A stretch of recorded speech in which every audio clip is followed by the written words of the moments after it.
So right now we're going to talk about the likelihood of you having extreme withdrawal symptoms if you drink 10 drinks a day. Most people that drink 10 drinks a day, even if they've been doing that for years, are very unlikely to have extreme withdrawal symptoms unless they have a physical addiction. While you may be drinking exactly the way an alcoholic would, your intensity of withdrawals is directly associated with how dependent you are on having those 10 drinks. On a scale of 1 to 10, 10 being physically addicted, I can't live without it, and 1 being, it's whatever, what is your level of dependency on that much alcohol? Most people are going to say, 5, 6, 7, which just means you've got more habitual behaviors. You maybe like alcohol a lot, and it's just a major part of your routine. So if you were to add more water, slowly drink a little bit less, your chances of having extreme withdrawals are literally 0. That doesn't mean you're not going to be uncomfortable, though. But if you said 10, you are physically addicted, there is absolutely no possible way you could imagine yourself without alcohol, then if you just remove that alcohol, which has been acting as a fuel source in your system,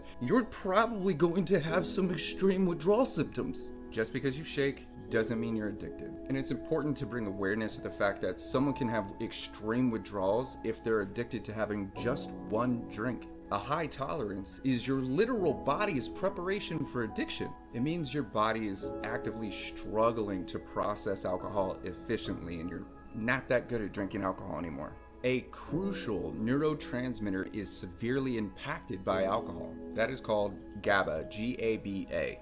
GABA is responsible for inhibiting or slowing down nerve signals. And when alcohol gets in your bloodstream, you start to feel relaxed. Alcohol is a poison, and it grabs onto that GABA and then enhances it so you have an even greater sense of relaxation. But over time, your brain literally forgets how to produce that GABA, so you become dependent on alcohol to amplify that relaxation experience. Without alcohol, you have more cortisol, higher anxiety, more depression. But to bring this full circle, it's not necessarily about the amount of alcohol that you're drinking as it does to your dependency on that specific amount. This is why if you practice drinking alcohol the way an alcoholic would, you're preparing to have a physical dependency and addiction to the poison. You don't know when that's going to kick in. So if you're going to drink like you care about tomorrow.